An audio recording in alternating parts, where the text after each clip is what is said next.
One school turned a ton of garbage into a moneymaker. The project all started in the school cafeteria. Stephanie has the story. The trash cans at the Hutchinson school were once overflowing with all types of garbage. We noticed kids walking up to the garbage cans, dumping their chocolate milk in the garbage can, throwing the carton out, throwing all foods, all soft plastics, everything was going in the garbage. Not only was it wasteful, it was ending up in already overcrowded landfills. And adding insult to injury, all that garbage was costing the school a lot of money to take away. Then students heard that recycling could greatly reduce their lunchroom trash. Recycling is not throwing out things that can be reused. Like many of us, they had thought recycling was only for things like paper, plastic, and glass. Then their teacher told them they could also recycle food through a process called composting. Instead of having more garbage to send away, and because the landfills are going to soon take over the earth, and then instead of doing that, you can just give it to the worms and it soon decomposes, and because the worms eat it. Wait, did she say worms? Personally, I do not pick up any worms because I'm a little squeamish about that. But the students are becoming BFFs with the worms. That's because the slimy little critters are an essential part of the composting process. Well, you take fruit scraps, vegetable scraps, and bread, you put it in there, and then you mix it up, and then about 2 months it gets hot, and then when you turn it, it gets steam.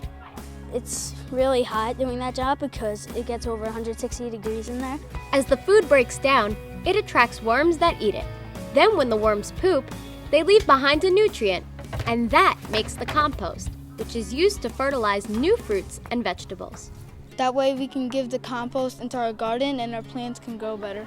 And in the process, they've also cut down a lot on the amount of garbage that has to go to the landfills.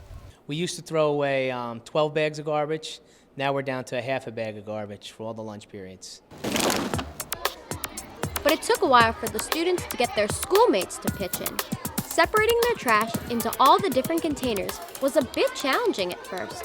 Well, at first they weren't so on board with it. They just put it in wherever they want. But soon they got the hang of it and started putting it where it needs to go.